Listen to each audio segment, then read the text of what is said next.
Saludos, saludos, bienvenidos a un nuevo programa, bienvenidos a un nuevo podcast de Más y Fútbol. Bienvenidos a todos. Hoy tenemos un tema bastante interesante y tenemos por aquí a una persona con la que espero que hablemos un ratito, largo y tendido, de una situación bastante compleja y lamentablemente bastante arraigada en el mundo del fútbol, que es el tema del movimiento ultra. Muy buenas, Sérpico, bienvenido. Hola, ¿qué tal, Oscar? Mm. Bienvenido. Sérpico colabora con Carlos en el medio de Special One. Ahora os dejaré luego en la caja de comentarios del podcast y del vídeo de YouTube todas sus redes sociales y también las de Special One. Y claro, el otro día yo estuve viendo que habían escrito un artículo muy profundo y me gustó bastante, hablando un poco de este movimiento ultra relacionado con el mundo del fútbol. Y justo además acabamos de vivir los incidentes del Metropolitano entre el Real Madrid y el Atlético de Madrid.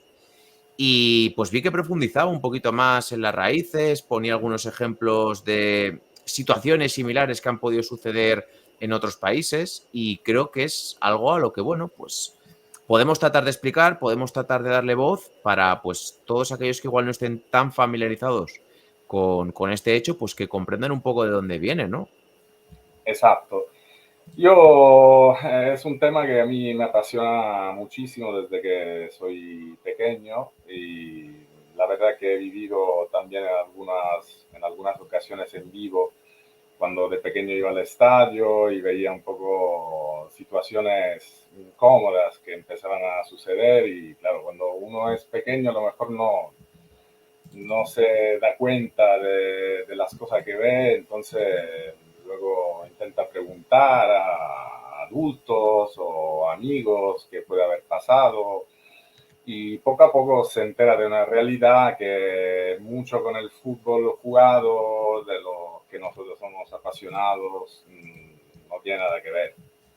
Sí, Entonces, la trayectoria empieza desde que yo soy pequeño. Yo he vivido una de las experiencias, eh, digamos, relacionadas con estos actos de violencia, con la muerte de un inspector de policía que se llamaba Rasiti en un derby,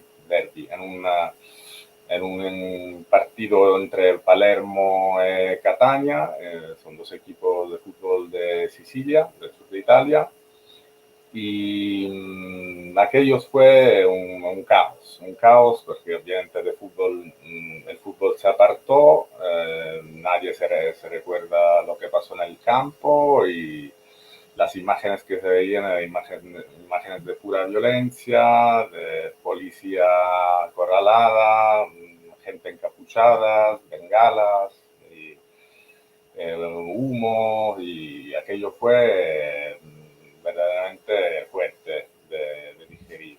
Y sí. a partir de ahí empecé a interesarme a este fenómeno, a leer, a ver un poco qué relación tenía realmente con el mundo del fútbol.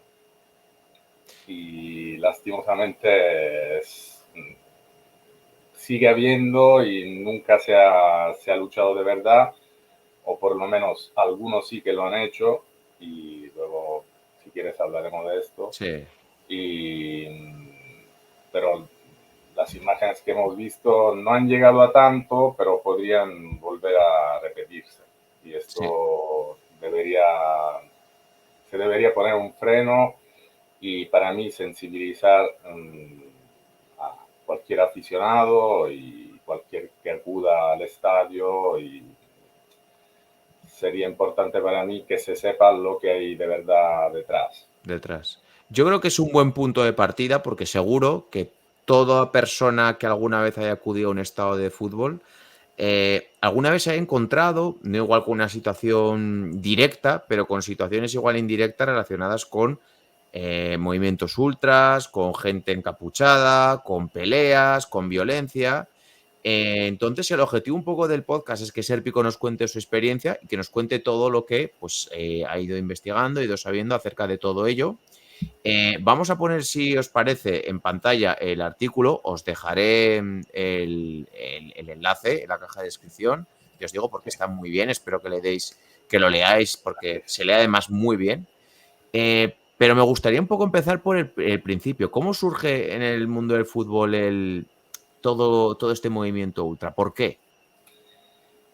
Las raíces son un poco antiguas. Yo, en base a mis investigaciones y que he podido hacer, he visto que eran muy relacionados con las orígenes de los que componían el fútbol según los lugares. Por ejemplo, el fenómeno hooligan que se desarrolló en Inglaterra era muy relacionado con los estratos, los estamentos sociales, digamos, la sociedad que en aquel momento vivía los acontecimientos deportivos. Entonces veía que los estadios, por ejemplo, se construían cerca de lugares que eran un poco marginados, donde surgían fábricas, y la gente que acudía a los advenimientos deportivos o a los partidos eran un poco los trabajadores, digamos, una masa social que era un poco, digamos, emarginada o marginadas de los ambientes un poquito más considerados altos de la sociedad. Ujú. Y al principio, digamos que la gente iba simplemente a ver el fenómeno deportivo, el clásico partido, pero poco a poco, con el pasar del tiempo, muchos empezaban ¿cómo decir? ¿Como a rebelarse? Desahogarse de Sí. los problemas sociales que vivían en sus respectivas zonas y el lugar perfecto donde podían desahogarse, sobre todo gracias a el encuentro con otras personas que vivían lo mismo, eran los estadios. Entonces, ahí empieza, digamos que se podría considerar los gérmenes de esta afición un poco con un malestar de base que empieza a levantar la voz. Y ahí creo que se forma una fracción entre ir al estadio y a ver un simple partido por la pasión del fútbol a querer decir algo más, como lanzar un mensaje referido a la política que se está Sí, como viviendo. una ideología. Se empezaron Como, igual quizás a asociar a una exacto, determinado tipo de ideología dependiendo correcto, el país, la zona, ¿no? exacto, exacto. Y creo que las orígenes se pueden ver ahí, sobre todo en Inglaterra, porque es, digamos, el país donde primero se empieza todo el movimiento del aficionado, de acudir a los estadios y entonces se podría eh, geolocalizar ahí Sí. un inicio, digamos, de una forma de afición que empieza a cambiar y que luego llegará a otros países, pero mucho más tardía, de, Sí. de forma tardía, digamos. Por ejemplo, en Italia, en España. En Italia llega sobre los años 50-60, digamos, 50-60 como afición organizada y a partir de los 70 con los primeros problemas de afición organizada en eventos deportivos, quindi con los primeros contrastes ya con fuerzas del orden locales, y en España supongo que también estamos más o menos en este periodo, 70-80, y a partir de ahí ya la subida de violencia Sí. también con actos empieza a aumentar, digamos, sensiblemente. Porque mi siguiente pregunta es que, claro, esto nace de esta forma, un poco como el desahogo de unas personas que no podían igual tenerlo en otras etapas de su vida cotidiana y ahí era como algo, entre comillas, socialmente aceptado dentro del contexto del fútbol y enfrentarte a otras personas de otra región diferente o de otro barrio diferente. Pero tiene que haber un momento que esto está bien aceptado porque empiezan como a recibir validación un poco de gran parte del club, de la afición, porque igual son vistos como defensores del club, ¿no? ¿Eso cómo sucede? Exacto, esto yo creo que va de forma paralela a la introducción de la prensa eh, de la televisión, porque estos grupos que podían tener eran con una franja de edad, podían tener 16, 17 hasta los 40, 45, entonces estamos hablando de aglomeraciones que podían tener cualquier tipo de edad, digamos. Empiezan a entender que en estos acontecimientos acude la prensa y sobre todo se retransmiten, entonces a partir de ahí ellos de manera bastante inteligente entienden que sus mensajes también políticos o sus quejas, su malestar, puede ser retransmitido y puede saltar a la vista de otros. Entonces pueden aumentar, digamos, el grupo puede tener más afiliados, más asociados con el objetivo de tener más poder. Básicamente, esta gente que se considera básicamente como aficionado, tiene otros objetivos. Entonces acude a acontecimientos deportivos con, digamos, el objetivo de subir de nivel a nivel social. Ujú. Muchos venían de realidades bastante Duras. duras, sí. Entonces aprovechan esta situación para crearse un estatus, una forma de vivir que no podían tener fuera. Entonces dentro de los estadios empiezan los reconocimientos y la escalada jerárquica de poder que prácticamente les permite poco a poco cualquier cosa. Y esta Ujú. escalada jerárquica llegaría incluso a la organización de, interna de los estadios, organización incluso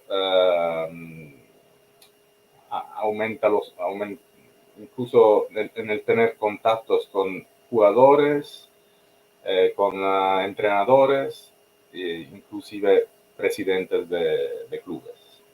Claro, Y llegamos ahí, a ese momento que ya son parte del club. exactamente, ellos en su forma de vivir, ellos se Son el sienten club. parte del club, son parte del club y se sienten incluso el jugador número 12. Eh, y, se, y, y lo sienten porque se lo permite el reconocimiento de otros. En la escala jerárquica que he podido observar en los fenómenos, en el fenómeno ultra, que básicamente es común un poco a todos los ultras que hay a nivel europeo, pero supongo que también a nivel extraeuropeo también, Ujú. Latinoamérica, donde también hay Sí, realidades sí. similares. Las escalas son básicamente iguales. Hay los líderes que se hacen líderes dentro de los estadios, que empiezan a mandar, organizan, tienen acceso incluso a entradas o obviamente tienen eh, algún contacto importante con miembros del club y eso permite unos movimientos increíbles porque al final con la excusa de apoyar el club, prácticamente entran dentro del club y empiezan a cambiarlo. Obviamente a cambiarlo para ellos positivamente a la vista de un apasionado del fútbol que no sabe nada de lo que hay detrás, a nivel negativo, porque luego esto desemboca en lo que hemos visto, por ejemplo, en el derbi de Madrid, en los acontecimientos que pasaron en la grada detrás de la portería del Metropolitano. Y es muy claro el poder que hay de algunos, es muy claro también el, el no poder enfrentarse a ello, y esto lo hemos visto sobre todo viendo cómo se comportaron los jugadores y el entrenador, que no fueron capaces de cortar. Y esto es un tema que para mí muy fascinante también a nivel criminológico, porque son cosas que se han visto como, no digo normales, pero han pasado en la televisión como con pequeñas críticas por parte de la prensa, y estas críticas para mí deberían haber sido tajantes. Y no. Por poner un poco de contexto, porque lo ha dicho Sérpico, pero él es graduado en criminología, también es graduado en turismo, aparte tiene mucho más bagaje, pero claro, imagino que cuando todo este tipo de gente, una vez ya están arraigados, ya están asentados, tiene que estar controlada y vigilada por la policía de cada país. Tienen que saber dónde se Correcto. mueve cada grupo, por qué se mueve, cuál es su campo de actuación, ¿no? Y de hecho, así es. O sea que dentro de los estadios sí que hay cuerpos policiales que monitorizan todo. Hay cámaras fijas, hay móviles que graban todos los ángulos y todos los ambientes de los estadios. Pero claro, ahí se entra en un contraste delicado de espacios privados, espacios públicos, dentro de un estadio, fuera de un estadio. Y esto es lo que les permite a estos ultras moverse y hacer lo que quieren, básicamente. Porque, por ejemplo, hemos visto en el derby de Madrid una, un membro del Del comité frente, de... del Frente Atlético. Sí, sí, es del Frente Atlético, pero hemos visto, quería referirme a Los de una seguridad. persona del sindicato de policía que Sí. dijo el día siguiente que querían intervenir, pero da dentro del club se le Había pocos no policías, algo intervención. así me suena, que no les dejaban entrar más No policías dentro. no Fuera les sí, dejaban pero dentro no. intervenir porque la explicación sería que podía haber sido peor. Sí. O sea, un intervento policial en estos casos, cuando ya los ultras están sueltos, sería peor porque casi seguramente llegaría a un enfrentamiento físico entre ultras y el cuerpo de la policía. Mm. Entonces ahí no se quiso la intervención, y al final, con el parón del árbitro que respetó digamos, el protocolo de seguridad, después de aquellos 15 minutos de parón, luego se reanudó el juego y pudieron seguir. Pero ahí esto, claro, ha dado de qué hablar, porque en estos casos las preguntas son muchas. ¿Por qué hay gente encapuchada dentro de un estadio? Luego se sabe que muchos tienen antecedentes penales o tienen un historial delictivo bastante importante. ¿Por qué entran en los estadios? ¿Por qué siguen entrando? Porque tienen sus cuartos para guardar sus cosas. Porque tienen sus cuartos, exactamente, tienen sus cuartos. Y esta es cosa que no se está descubriendo ahora, se sabe Sí, sí. desde hace muchos años y no solo pasa en España, pasaba en Italia y todos los que quisieron acabar lo consiguieron. Me refiero, por ejemplo, a los dos presidentes, digamos, más de renombre de la Liga Española, que son Florentino Pérez y Joan Laporta, que consiguieron acabar con los ultras de los respectivos estadios. Y esto no ha sido una decisión fácil, pero decidieron luchar y llevar a cabo el desmembramiento de todo el cuerpo ultra del Bernabéu y del Camp Nou, que Sí. eran los Bolshoi Noise Y los en Ultrasur. Barcelona y los Ultrasur en Madrid. Vamos a volver un poco más atrás y luego, si quieres, Sí, volvemos a este punto. Porque entonces llega un momento que los clubs y la afición en general acepta un poco socialmente este movimiento ultra. Y yo creo que tiene que haber un momento donde se dan cuenta que dicen, oye, esta gente yo creo que nos está perjudicando más que ayudarnos. Cuando ya la violencia llega a tal punto, dices, esto no está bien. Cualquier persona que vea lo que pasa delante de sus ojos dice, esto no puede estar bien. exacto. ¿En ese momento ya está tan arraigado dentro de cada club, dentro de la cultura social un poco europea, que todos los equipos tengan su movimiento ultra, que ya le resulta imposible erradicarlos al 100%? Ya cuando se llega a este nivel ya es muy complicado luchar, porque tienes que enfrentarte cara a cara, tienes que empezar a emitir comunicados, tienes que empezar a luchar de verdad. Y es ahí cuando se ve que un club quiere luchar o no contra Mm, este fenómeno negativo. Y hay que considerar que cuando estos ultras empiezan a tener poder, eh, emiten siempre comunicados o envían mensajes también políticos. mm. Entonces muchos ultras utilizan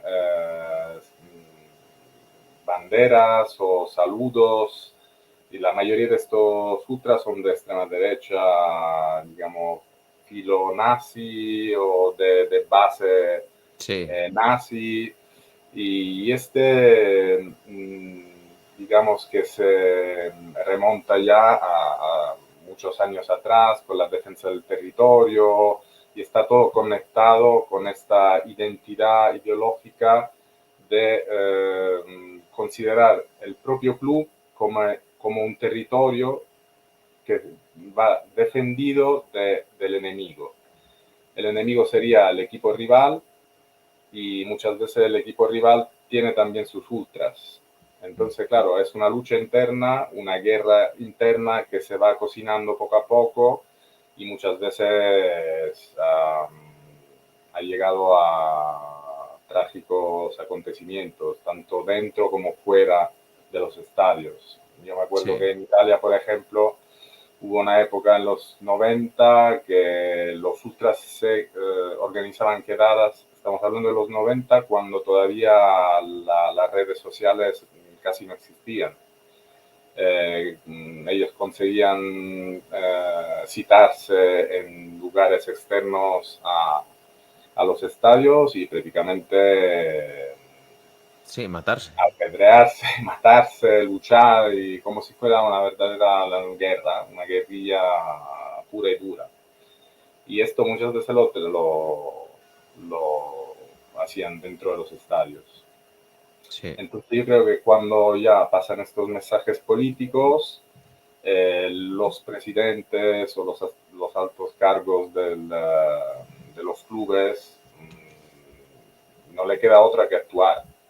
Yo creo que, por ejemplo, en una situación como los del Frente Atlético de Madrid, todavía no se ha luchado contra ellos por el tema de que no se ven claramente simbología nazi de forma clara, porque esto, en este caso, la UEFA sí que tendría que entrar sí o sí con multas, porque hay el comité ético de la UEFA que está siempre pendiente de estos actos y el tema es que tiene que haber un acuerdo entre estos ultras y alguien de dentro del club. Y ahora es la pregunta, claro, es lo que estás comentando. O sea, tiene que haber una relación, una comunicación. Estamos poniendo Exacto. mucho el caso del pasado de hace 2 fines de semana en el Metropolitano porque es el más reciente, pero no El más quiero reciente, tampoco. y te puedo decir otro ejemplo que ha Sí, pasado en los mismos días en Italia con el otro sí, derby Milan-Inter. sí, sí. Prácticamente se ha destapado una red incluso de infiltraciones mafiosas dentro de los ultras del Inter y del Milan. Claro. Y esto se ha destapado porque ha habido un asesinato que ha destapado estas infiltraciones mafiosas dentro de esta clase de aficionados, digamos. Es que tiene que Llamamos. haber una relación realmente, tiene que haber una comunicación entre club y ultras Correcto. cuando se les permite estar. Por ejemplo, en este caso, el Atlético de Madrid, y estoy poniendo siempre el mismo caso, pero ya me entendéis, los expulsó después de la muerte de Jimmy como peña oficial del club y ahora lo que un poco alegaba era que no les podía echar del estadio porque no Porque son ya no peña era una oficial y pena. y no representan. Pero claro, al final tú sabes que esas personas están ahí porque cuando tú llegas al Metropolitano, ellos tienen como un pequeño saliente para ponerse ahí, pueden entrar con bombos, con pancartas, con cosas para animar, que igual en otros estadios simplemente también se les da a afición que no es ultra, pero que simplemente igual está animando. Pero tiene que haber una comunicación y el club tiene que saber qué tipo de personas están ahí. Entonces la Exacto. pregunta es, ¿por qué? ¿Por qué se permite que esta gente esté ahí? En todos los casos, ya me refiero. Yo creo que la excusa de la animación ha quedado obsoleta. Mm. Ha quedado obsoleta porque ya no es una excusa que puede, que puede considerarse como tal. Porque mm, si tú quieres que un grupo anime el equipo, se tiene que circunscribir a la animación, Mm. cánticos, coros, pero claro, qué coros, qué cánticos, no se puede permitir que se insulte constantemente al adversario con según qué palabras. Sí, Y ahí circulan mensajes de odio y de racismo y estos son los factores fundamentales que se están, digamos, se expanden también paralelamente o de forma conjunta con el uso de las redes sociales. sí. En las redes sociales y muchas veces con mensajes del periodismo, de la prensa escrita o de algunos periodistas, calan en mucha gente, en muchas personas que no saben distinguir la realidad. Este es el punto de partida de mi artículo. He hablado de Matrix, porque es una realidad, o sea, no sé, ya llegas a un punto que no sabes cuál es la realidad. Si la realidad es un partido de fútbol y un jugador o 11 jugadores que están jugando contra otros 11, o acabar con estos 11 por parte de una afición que se considera afición y que afición no es. Es solo una fuente de problemas constantes, porque luego te caen las multas, luego te caen, hay que subrayar, y esto me gustaría decirlo, que por ejemplo en el pacto del derby, cuando al final los jugadores fueron a aplaudir la grada, donde estaban los que habían provocado el parón del partido, se escucharon abucheos por parte de los otros aficionados del estadio. ¿Eso qué quiere decir? Que ya los mismos aficionados se están separando, no quieren este tipo de afición. Entonces ahí un presidente debería entrar y aprovechar de este momento. Debería aprovechar y ponerse del lado de la afición, del aficionado puro. El aficionado puro puede ser un niño, un abuelo, un padre de familia, una madre, la abuela que siempre ha seguido su equipo desde que era la socia número 10 del 1935, Sí. 1940. ¿Y por qué arruinar un espectáculo deportivo? ¿Por qué se tienen que escuchar siempre insultos constantes, muérete aquí, muérete allá? Eh, Se está perdiendo el control. Yo creo que se está perdiendo el control de lo que se está viendo realmente. Mm. Y esto es un peligro. ¿Y por qué crees, por ejemplo, que cada vez hay más personas dentro de este movimiento ultra muy jóvenes? Porque al final yo muchas veces, de manera local, cuando he ido aquí al fútbol o cuando he ido a otros estadios, veo que hay gente que igual no ha cumplido ni los 18 años. O sea, ¿por qué se capta a esta gente tan joven? Se capta a esta gente tan joven porque son los que más fácilmente puedes manipular. Mm.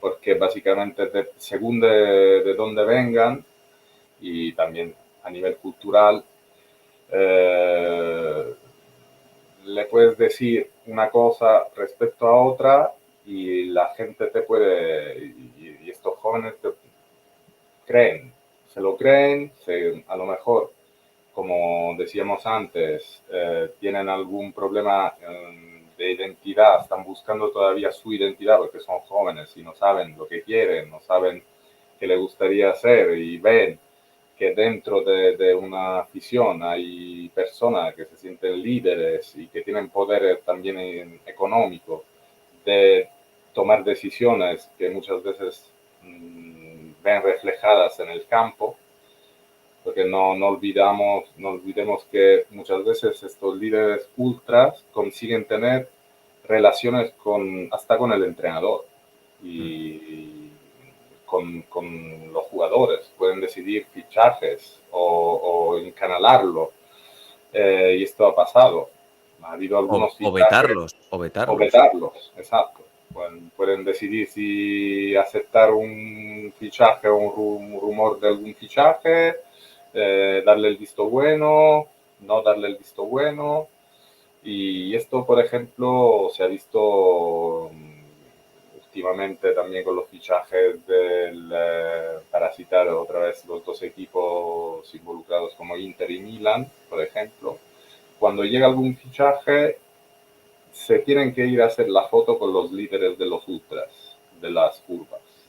Sí. En Italia hay la curva Nord del Inter y la antigua Fossa de Leoni del Milan. Y estas cosas son imágenes que ya deberían ser noticias para mí y no lo Sí. son. Entonces ya hay algo que no cuadra, hay algo que no, para mí no está bien. Y es ahí que se tiene que enfocar el interés de cualquier persona para entender por qué está pasando esto. Por qué una, un entrenador tiene que ser un entrenador que se acerca a una grada a calmar un 20 energúmenos que están levantando la voz y que te han bloqueado un partido. Ujú. ¿Por qué tiene que ser un entrenador? ¿Por qué tienen que ser los jugadores o algunos jugadores a ir a hablar con ellos? Has hablado antes de lo que sucedió en el derbi entre el Milan y el Inter. ¿Puedes explicar un poquito todo lo que ha sucedido para todos aquellos que igual no estén tan enterados? Es un proceso bastante... Lo explicas muy bien en el artículo, pero así para un poco para Sí, que lo conozcan de tu voz. el tema que ha surgido a raíz del asesinato de un joven ultra del Inter ha desatado unas polémicas increíbles y en estos días las investigaciones están empezando a averiguar lo que hay detrás de estos grupos organizados de los ultras de Inter y Milan.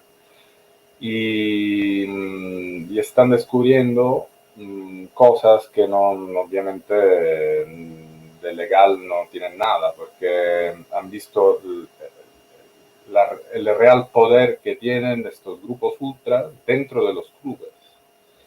Y estas guerras que se hacen entre ellos, básicamente está ligada al tráfico de poder en general y en filtraciones mafiosas. Se tuvo que meter ahí el fiscal antimafia que está gestionando ahora todo el caso para ver hasta dónde han conseguido llegar estos líderes ultras de Inter y Milan, porque tenemos que remontar al año pasado cuando hubo el derbi de semifinal entre los dos equipos, y ya los líderes de los ultras, de uno y del otro, estaban de acuerdo en repartirse todos los que hubiesen cobrado de la reventa de entradas. Entonces ahí ya el poder económico entra directamente dentro de la gestión de reventa de entradas de la Champions League en este caso, que fue el año pasado, y incluso llegaron a pactar repartirse toda la recaudación de la final entre los dos líderes. O sea que el poder que tenían los líderes ultras de estos dos equipos llegaba a organizar la venta de entradas, que debería ser libre para los aficionados. Y si no recuerdo mal, el Inter tenía previsto 1.500 entradas, pones en el artículo, ¿no? Y al final se les dieron 1.500, sí, 800, ¿no? 1.500 son las entradas que querían los aficionados de Ultras. Sí. Y el club dijo que no, que solo iba a poner 800. Y ahí empezaron a tener problemas. Empezaron llamadas también al actual entrenador del Inter, a Simone Inzaghi, y ahora están bajo investigación, entonces no se puede saber exactamente lo que ha pasado y cómo ha pasado, porque estamos cada día salen noticias y todavía no está claro hasta qué nivel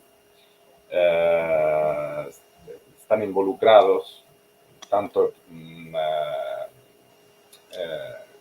entrenadores de los clubes como personajes importantes del club. Esto lo tendremos que ver. Y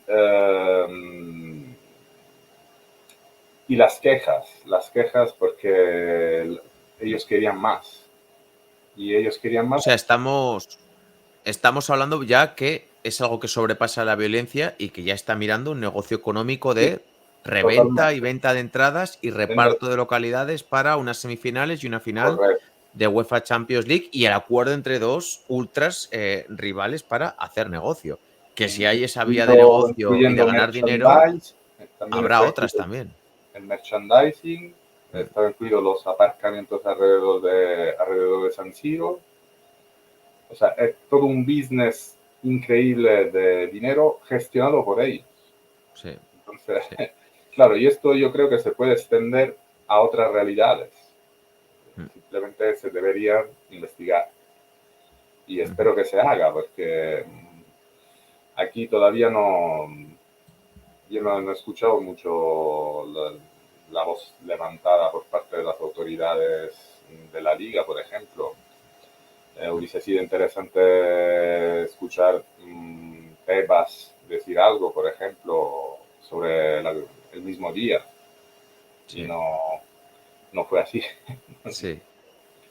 ¿Crees que es algo que se puede erradicar o crees que es muy complicado en el futuro? Es complicado, pero si lo han conseguido Florentino Pérez y lo han conseguido John Laporta, y yo creo que se puede, luchando se puede llegar a los mismos resultados. Todas las realidades que tienen Ultra No sé, por ejemplo, los Viris de Sevilla y otras que son bastante fuertes y que además tienen relaciones con otros ultras internacional, a Sí. nivel internacional. Eh, Investigando, ellos saben quiénes son. En Italia lo intentaron con la tarjeta del aficionado, la tessera del tifoso. Esto también fue fuente de polémicas increíble porque básicamente era el nombre y apellido del aficionado registrado, así que cualquier cosa pasaba dentro del estadio ya se sabía el nombre y el apellido y podía ser una medida, se podría también vetar el ingreso a un estadio a una persona que tenga muchos antecedentes penales relacionados con el mundo del fútbol, por ejemplo. Se podía vetar el ingreso a gente que ya se conocen y que son violentos. Mm. La cuestión es involucrarse y el club tiene que imponerse. Para Sí. imponerse tiene que cortar aquellos puentes que unen miembros de un club con los ultras. Claro, porque muchas veces, sobre todo cuando hay desplazamientos, la afición rival vemos, pues, cuando cortan la calle, rodeados de policías, todas las pancartas al fondo, los cánticos. Y lo curioso es que luego los ultras están en la parte de delante y en la parte de atrás igual hay gente normal Sí, que también tiene que estar detrás de ti, encajonada ahí porque está encajonada como afición visitante muchas veces, correcto. incluso niños, familias, o sea, eso da, o sea, ellos parece como que quieren dar una imagen de armada, de ejército, Sí, pero exacto, realmente, o sea, no da buena imagen, lo siento mucho. correcto. Yo opino lo mismo. Nos da buena imagen porque Da imagen de peligro, o sea, da imagen, exacto, da una imagen de violencia con el freno de mano. O sea, sí, una violencia que está ahí, que se está viendo, que si uno se equivoca a decir algo, a hacer algo, el freno de mano se quita y lo que pasa allá no se puede controlar. Y estos son los mensajes que se deberían denunciar constantemente. El utilizo de bengalas, por ejemplo, también dentro y fuera del estadio. La, eh, lo vimos hace poco en el partido entre la Roma y el Athletic Club correcto, también. correcto. Pero ahí, por ejemplo, la respuesta del club fue y de los jugadores fue mucho más contundente y mucho más rápida, o sea, de condenarlo. Sí, sí, condenarlo sin fisuras. O Mm. sea, hay que involucrarse, no hay que buscar otras excusas, no hay que, o sea, yo cuando escucho algunos jugadores o entrenadores que puntan el dedo o desvían el foco hacia el jugador ha hecho el gesto, el jugador ha mirado desafiante, el jugador en un estadio muchas veces no se ven estos gestos, no se ven estas miradas, se ven ¿dónde? En las redes sociales. Es ahí que también hay que mirar, hay que poner el foco. Yo creo que el cuerpo de la policía está actuando o está siempre monitorizando el tema de las redes sociales, porque ahí es un foco increíble de odio.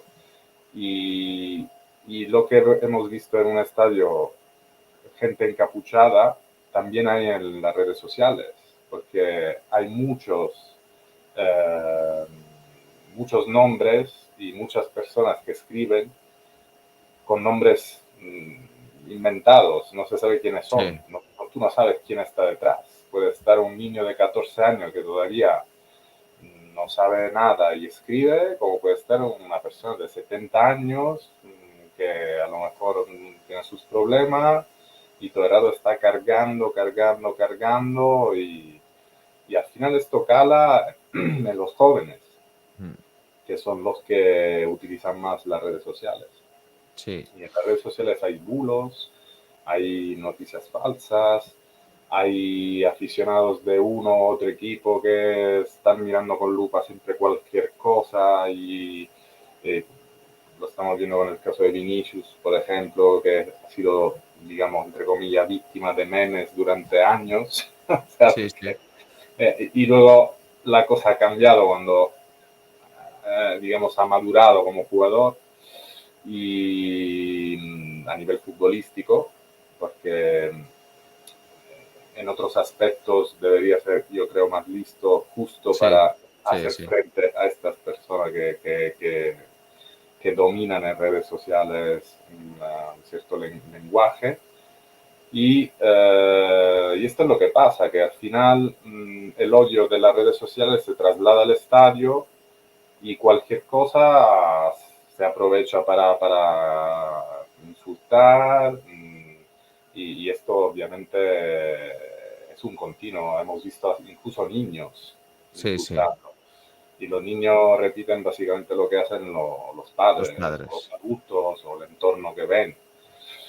Y si uno va a un estadio para verse un partido, se ve el partido y puede gozar de ello, puede ver a grandes futbolistas, pero pasarse el rato gritando, chillando, insultando a un jugador porque a lo mejor le han hecho una falta y se ha calentado por la falta y ha reaccionado, entonces ahí lo matas, entre comillas. El fútbol es así, debería ser claro que el fútbol es un deporte también de contacto. Los contactos hay, las faltas, los choques, y esto no quiere decir que si dos rivales que chocan tienen algo entre ellos. Mm. Debería ser visto de forma más sencilla, Sí, más natural, que es más lo que natural. dices, un deporte de contacto y que no pasa nada. A veces Exacto, incluso por cabrearse un poco, pero luego siempre, los deportistas siempre olvidan, al final, se dan la mano, salvo correcto. situaciones muy excepcionales, es como que queda todo ahí en ese momento, en ese instante. Y sobre todo ellos, lo único que puedo decir es que ellos mismos yo creo que deberían tener peso en subrayar esto que acabas de decir. O sea, que entre ellos no pasa absolutamente nada.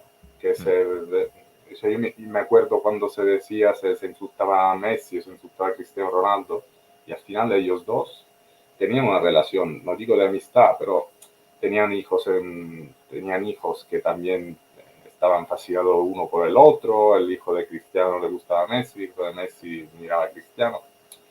Y esto yo creo que el mismo futbolista lo debería decir, para, como para sensibilizar al aficionado. El aficionado nunca escucha a un jugador decir que no ha pasado nada. Mm. Que, bueno, le he hecho una falta, le pido disculpas, me ha hecho una falta a mí y me ha pedido disculpas, no pasa nada. O sea, calmar unos ánimos que ya no están calmos por el tema de todo esto que estamos analizando. Sí.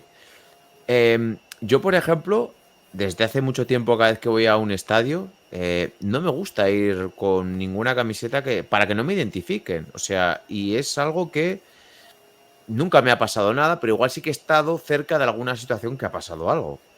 Y no me gusta, o sea, no me gusta. A veces me dicen: "No, ¿por qué no llevas esta camiseta?". No, porque no quiero que me identifiquen con nadie, no quiero porque al final es como que nadie debería por qué tener, ese miedo, pero no me Sí. gusta, me siento más tranquilo, más seguro. ¿Crees que eso es algo normal? Que mucha gente No, piensa así, ¿no? es todo lo contrario. Mm, Es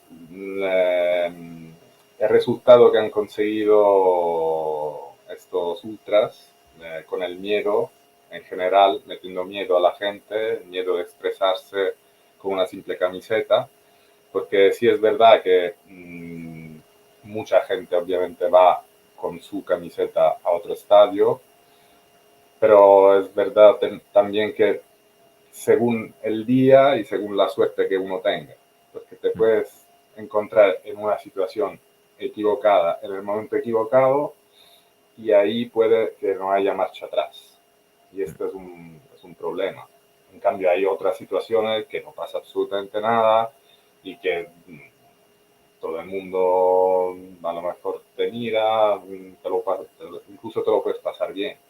Mm. Y se han visto casos así, por ejemplo, en la Premier, donde hay muchos que ya, quitando el problema de los hooligans, ya van con camisetas de uno o de otro equipo. Aquí también, en España también, en Italia también, pero los ultras al final no son solo grupos que tienen su sitio detrás de la portería, en una grada, en una curva. También hay los que Detrás de una ellos, esquina, sí. exacto, hay los, entre comillas, los perros sueltos, que son los que se separan de los grupos, son ex ultras que hacían parte de un grupo definido, que van por libres. Y estos son los que siembran el pánico, el miedo, porque no sabes dónde te lo puedes encontrar. Ujú. Y ellos no tienen una mentalidad completamente diferente a la nuestra, no razonan. Sí. Y por ejemplo, recuerdo, sobre todo en España, el año pasado el partido entre el Atlético de Madrid y el Atlético de Bilbao de Copa del Rey, que se vieron unas imágenes de, vamos, auténticas batallas campales, sabiendo además que son dos aficiones que no se llevan especialmente bien, o por lo menos de ideologías diferentes, ¿por qué en esos casos no hay mucha más policía, no hay mucha más prevención? Eh, Siempre está mejor, ¿no? Prevenir de más que de menos. Sí, ¿Por qué no se hace? sí, pero lo que llega desde la fuente policial es que cuanta más policía haya, más clima de tensión se va a obtener. Mm, Porque los grupos ya identificados como ultras buscan el enfrentamiento. mm, Entonces, ellos en su forma mentis consideran que la defensa de su equipo, de su territorio, está puesta en peligro por un orden superior sí, al que pueden ejercer ellos. Y este orden es básicamente la policía que tiene que velar para el control, que tiene que velar para el orden y tiene que estar pendiente de cualquier situación en cada esquina alrededor del estadio, dentro del estadio. Entonces muchas veces ellos incluso quieren que haya más. Pero claro, estos son ya los protocolos de la policía que destina ya un determinado número de agentes según las localidades, según la zona, si es mm, zona céntrica, si es zona periférica, y se tienen que cortar las calles. Esto es un verdadero problema a nivel policial porque casi se debería ver todos los fines de semana y no puedes tener demasiados agentes implicados en eventos deportivos todos los fines de semana, que también pasan otras cosas. Y, sí, sí. y, y estos son problemas de logística eh, que yo creo se solucionarían si cada club se involucrara más y cortara el rollo a esta gente, básicamente. Si cada Ujú. club sí se compromete que no haya más estas personas si no tienen más ningún poder o no tienen más acceso a la economía de algún negocio ilícito organizado, no puede hacer nada. Sí. Entonces separarlos y sería un objetivo, por ejemplo. Ese es un poco, por si quieres, para ir acabando, esa sería un poco tu reflexión final, ¿o crees que sería lo más lógico a la hora de cortar lazos entre el club y la desaparición del movimiento ultra? O sea, que hay una desvinculación total para que no tengan una Sí, se vía debería económica de subsistencia como grupo. también, en el momento en que se descubriera que haya, por ejemplo, como se está investigando en los casos de Inter y Milan para la reventa de entradas y esto supongo que tendrá que entrar también la UEFA a investigar. Eh, yo creo que esto se tiene que atacar de varios lados. O sea, como por ejemplo, los ejemplos son positivos, los de Florentino Pérez y Laporta, que empezaron con las denuncias, empezaron con quitando los carnets de socios. Muchos ultras eran socios también de los clubes, eran socios del Real Madrid, socios del Barça. Entonces, quitando por ahí el carnet de socios, vetándole la entrada en los estadios como lo que se llama DASPO en Italia. O sea, cuando recibes la DASPO ya no puedes entrar en ningún estadio. Ya esto sería un factor, a mi manera de ver, muy positivo. Y sobre todo quitando también las zonas empoderadas dentro de los estadios. O sea, yo pondría casi a modo de protesta sonora, yo pondría en las gradas, en las curvas o en las gradas detrás de las porterías, pondría todos los niños, por ejemplo. Sí. ¿Por qué no se pueden dejar más espacios a los niños? Obviamente niños con padres o los de las canteras que seguramente van al estadio. O sea, ¿por qué no optar a una elección así? O sea, sí. ¿Quieres quitar la violencia? No se tienen que ver encapuchados, no se tienen que ver energúmenos que van con la vena al cuello que se tienen que tener porque si no saltan al campo. Estas imágenes no tendríamos que volver a verlas. Y sí. De alguna forma tienes que impactar estas imágenes con imágenes opuestas. Y las imágenes opuestas para mí son los niños. Los aficionados menores que quieren ver el partido y lo pueden ver de cualquier parte del estadio sin tener un sector exclusivamente para ellos. Pues Sérpico, te agradezco mucho que te hayas pasado por el canal. Agradezco mucho pues, que nos hayas estado aquí un poco introduciendo en el tema, contándonos sobre la historia, los orígenes, las causas, un poco pues como esta conexión, ¿no? Muchas veces que hay con los clubes y con las entidades. Y que espero que te pases otro día y charlemos de fútbol, que encantado, al final es lo que nos gusta. Y cuando quieras ya nos volveremos a ver y hablaremos de otros acontecimientos. Despido el programa y ahora te despido a ti, ¿vale? Nada, muchas gracias a todos. Espero que os haya gustado el podcast. Ya sabéis que si lo escucháis en iVoox o en YouTube, pues se agradece un like. Si lo escucháis en Spotify o en Apple Podcast, las 5 estrellitas ayudan a que el programa esté mejor posicionado. Y nada, que volveremos. Gracias de nuevo, Sérpico. Gracias a ti, Óscar. Gracias a todos los que habéis estado en directo y a los que nos habéis escuchado. Y nada, nos vemos en el siguiente episodio. Chao, chao. Cuidaros mucho.